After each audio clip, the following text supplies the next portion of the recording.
Bonjour tout le monde et bienvenue à notre émission, notre capsule quotidienne. Alors, Lumière de la parole, aujourd'hui 1er mars, on commence la deuxième semaine du carême et les textes sont vraiment beaux cette semaine, encore une fois, toujours.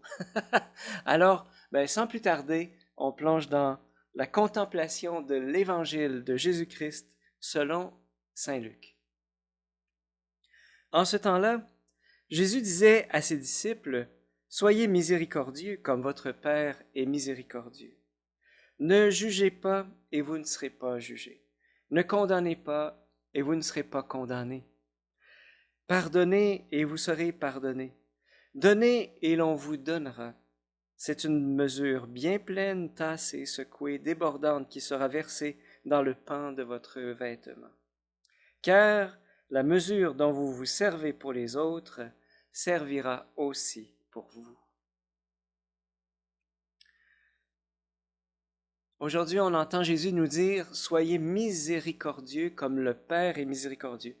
Mais j'ai souvent des jeunes, moi, qui m'ont posé la question, mais qu'est-ce que ça veut dire miséricorde? Qu'est-ce que ça veut dire être miséricordieux? Et je pense que ça vaut la peine de définir un petit peu les termes parce que c'est pas évident, surtout pour les gens qui sont loin de l'Église, qui sont loin de la foi. Qu'est-ce que ça veut dire miséricorde? D'abord, le mot miséricorde vient au fond du latin qui veut dire misereo, avoir pitié, et cor, qui veut dire cœur. Donc, c'est un cœur dans notre misère. C'est comme on est être touché au cœur par la misère de l'autre. Vous voyez un petit peu? Et plus anciennement encore, eh bien, ça vient dans la Bible de l'hébreu rehem, et qui désigne l'utérus de la femme. On peut se dire, mais pourquoi? C'est quoi le rapport? Ben, c'est très profond. C'est très concret et c'est très profond, vous allez voir. Alors, les entrailles maternelles. Les entrailles maternelles, eh bien, pourquoi est-ce que miséricorde tire son nom de ce mot-là? Eh bien, c'est parce que devant notre misère, Dieu s'émeut comme la mère s'émeut de la misère de son enfant. Alors, c'est comme c'est cette impulsion de l'amour maternel de Dieu qui le pousse à agir avec miséricorde. Et donc, devant notre péché, devant notre perdition, c'est l'envoi du Fils est un envoi de miséricorde. Il nous envoie le Fils parce qu'il nous fait miséricorde.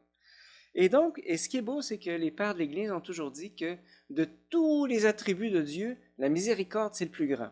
Alors Dieu est grand, il est puissant, il est intelligent, il est beau, etc. Donc ça, c'est tous des attributs de Dieu, mais son plus grand, en fait, c'est un attribut qui est féminin. C'est la miséricorde. Et donc, on a un Dieu Père avec des entrailles de mère. Et, et dans l'Église, le mot miséricorde a deux sens. Le sens auquel on est le plus habitué, eh bien, c'est au fond quand Dieu, la bonté avec laquelle Dieu pardonne. Faire miséricorde à quelqu'un, c'est de lui pardonner. Hein? On dit, on est plus habitué à ça. Mais c'est aussi la charité active. La charité active, comme le bon samaritain qui tombe sur l'homme qui est tout couvert de blessures, qui le prend sur sa monture, qui l'amène à l'auberge, qui le soigne et puis qui donne de l'argent pour que l'aubergiste en prenne soin. Alors, dans l'Église, on a au fond les 7 œuvres de miséricorde corporelle et les 7 œuvres de miséricorde spirituelle. J'ai goût de vous les nommer parce qu'on ne les connaît pas nécessairement toutes. Alors, les œuvres de miséricorde corporelle, elles sont tirées la plupart de l'Évangile selon saint Matthieu. Tu sais, quand Jésus disait, j'avais faim, vous m'avez donné à manger, j'avais soif, vous m'avez donné à boire, eh bien, je vous les nomme. Alors, c'est un, donner à manger aux affamés, donner à boire à ceux qui ont soif, vêtir ceux qui sont nus, accueillir les pèlerins, assister les malades, visiter les prisonniers et enfin ensevelir les morts. Ce sont 7 œuvres de miséricorde qu'on appelle corporelles. Et on a aussi les œuvres de miséricorde spirituelle. Alors, je vous les nomme, elles sont très très belles. Conseiller ceux qui sont dans le doute, enseigner les ignorants, avertir les pécheurs, consoler les affligés, pardonner les offenses, supporter patiemment les personnes ennuyeuses. C'est une œuvre de miséricorde, ben oui. Et prier Dieu pour les vivants et pour les morts. Alors, dans ces 7 œuvres, eh bien, ce sont au fond 7, je dirais même 14 manières de se mettre au service des autres. C'est que notre charité soit concrète. Voilà.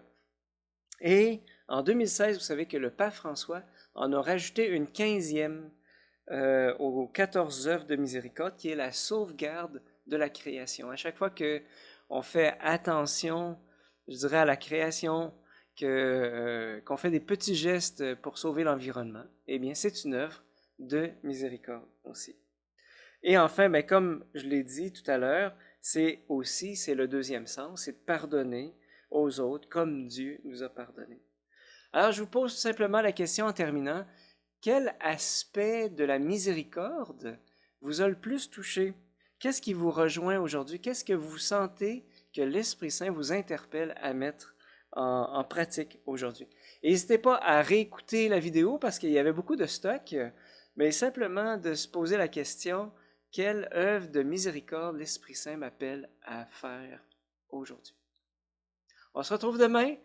Passez une bonne journée et moi je demande au Seigneur qu'il vous bénisse avec toute sa tendresse, avec toute sa miséricorde. Au nom du Père et du Fils et du Saint-Esprit.